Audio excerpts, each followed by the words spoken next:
नमस्कार दोस्तों। हम सभी चाहते हैं कि हमारे घर में सुख रहे, शांति रहे, पैसा बना रहे और कभी किसी चीज़ की कमी ना हो। लेकिन कई बार मेहनत करने के बाद भी घर में बरकत नहीं टिकती। पैसा आता है और बिना वजह खर्च हो जाता है। घर में तनाव बढ़ने लगता है, मन अशांत लगने लगता है। ऐसे में हमारे शास्त्र और भगवान श्री कृष्ण हमें बहुत बहुत गहरी बातें सिखाते हैं। श्री कृष्ण जी कहते हैं कि कुछ ऐसी चीज़ें हैं, कुछ ऐसी आदतें हैं जिन्हें अगर घर में हमेशा बनाए रखा जाए तो वहाँ लक्ष्मी जी की कृपा बनी रहती है और धन धीरे धीरे बढ़ता रहता है। दोस्तों, आज के इस वीडियो में हम जानेंगे वे 4 चीज़ें जो अगर किसी घर में हों तो वहाँ कभी दरिद्रता नहीं आती। तो वीडियो को अंत तक जरूर देखिए, क्योंकि आखिरी बात हर परिवार की किस्मत बदल सकती है। तो चलिए शुरू करते हैं। पहली चीज़, घर में अन्न का सम्मान। दोस्तों, श्री कृष्ण जी कहते हैं कि जिस घर में अन्न का अपमान होता है वहाँ धीरे धीरे लक्ष्मी जी नाराज़ हो जाती हैं।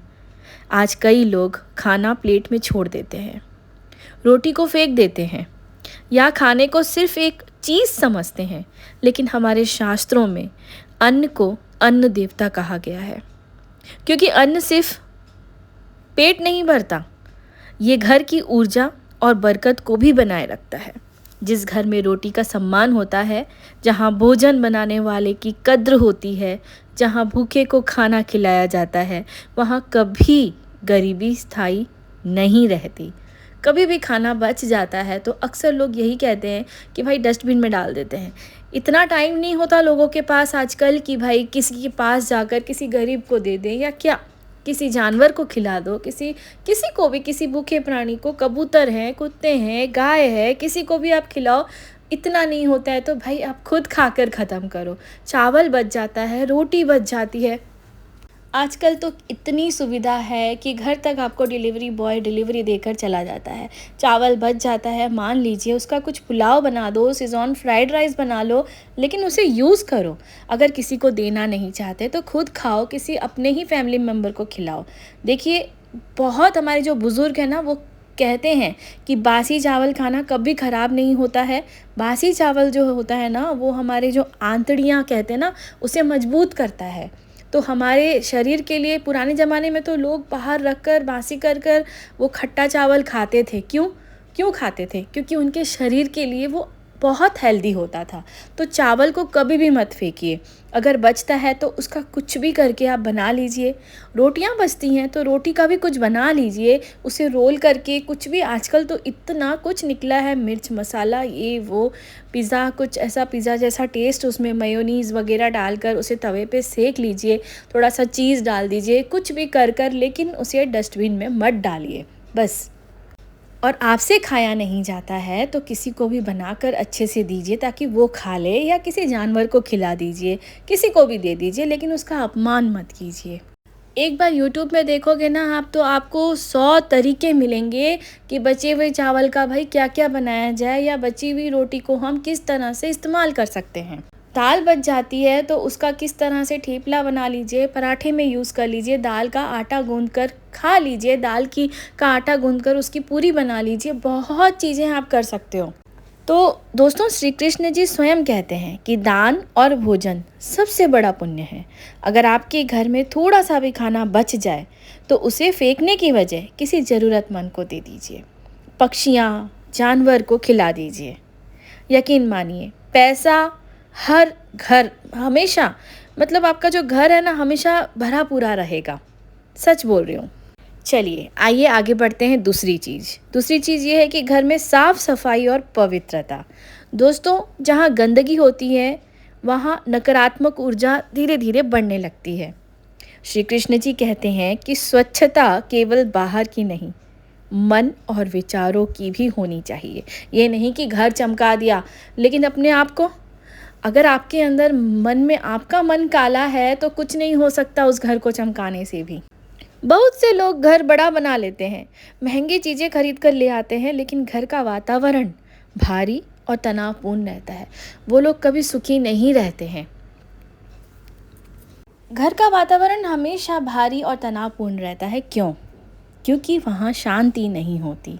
अगर घर में हर समय लड़ाई झगड़ा हो और कुछ अपशब्द बोले जाएं गंदे, जैसे कि मान लीजिए घर की बहू है, बहू बहू को बहुत गंदे वर्ड्स बोले जाते हैं, बहुत से घरों में ऐसा होता है।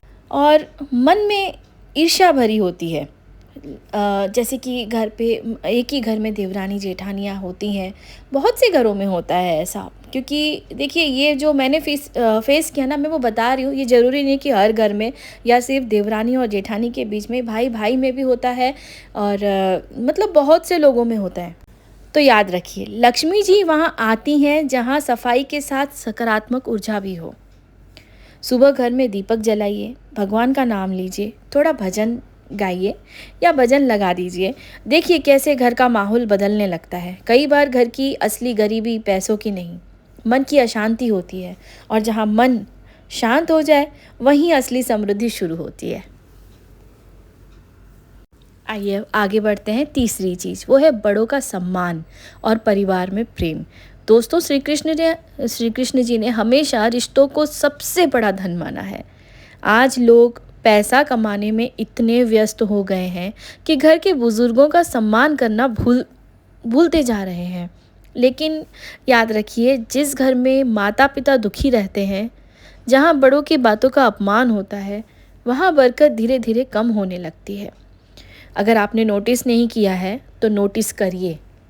बड़ों का आशीर्वाद वह शक्ति है जो बंद किस्मत के दरवाजे भी खोल सकता है।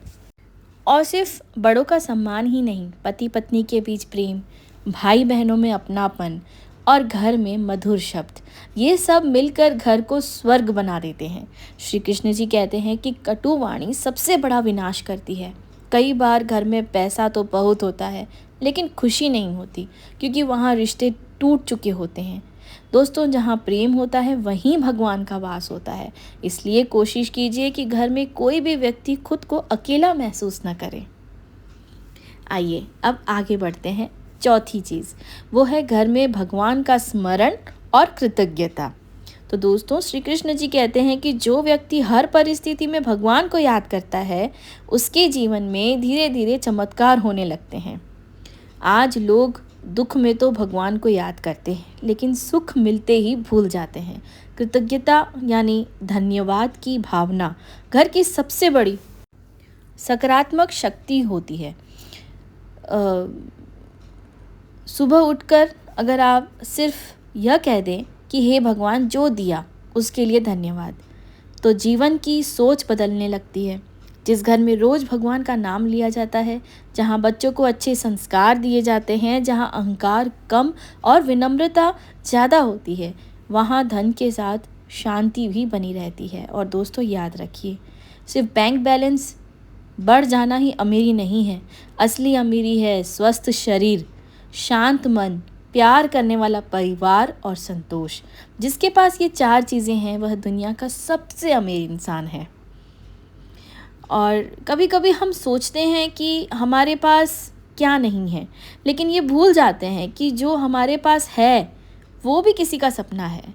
एक छोटा सा घर, परिवार का साथ, 2 वक्त की रोटी, ये तो बहुत बड़ी चीज़ है दोस्तों। रोटी जिसको नसीब हुआ ना, समझ लीजिए कि वो बहुत किस्मत वाला इंसान है। और अपनों का प्यार, ये छोटी चीज़ें ही असली खुशियाँ हैं। श्री कृष्ण जी यही सिखाते हैं कि जीवन में संतुलन रखो, अहंकार मत करो और जो मिला है उसका सम्मान करो। तो दोस्तों, अगर आप चाहते हैं कि आपके घर में हमेशा सुख, शांति और धन बना रहे, तो इन 4 चीज़ों को कभी मत जाने दीजिए। अन्न का सम्मान, साफ सफाई और सकारात्मक ऊर्जा, बड़ों का सम्मान और परिवार में प्रेम, भगवान का स्मरण और कृतज्ञता। याद रखिए, बरकत सिर्फ मेहनत से नहीं आती, अच्छे संस्कार और अच्छी ऊर्जा से भी आती है। श्री कृष्ण जी कहते हैं, जिस घर में प्रेम, सम्मान और संतोष होता है, वहाँ मैं स्वयं निवास करता हूँ। अगर आपको ये बातें अच्छी लगी हों तो वीडियो को लाइक ज़रूर कीजिए, चैनल को सब्सक्राइब कीजिए और कमेंट में लिखिए जय श्री कृष्णा। मिलते हैं अगली वीडियो में एक नई प्रेरणादायक बात के साथ। तब तक मुस्कुराते रहिए, दूसरों का सम्मान करते रहिए और अपने घर को प्रेम से भर दीजिए। जय श्री कृष्ण। राधे राधे।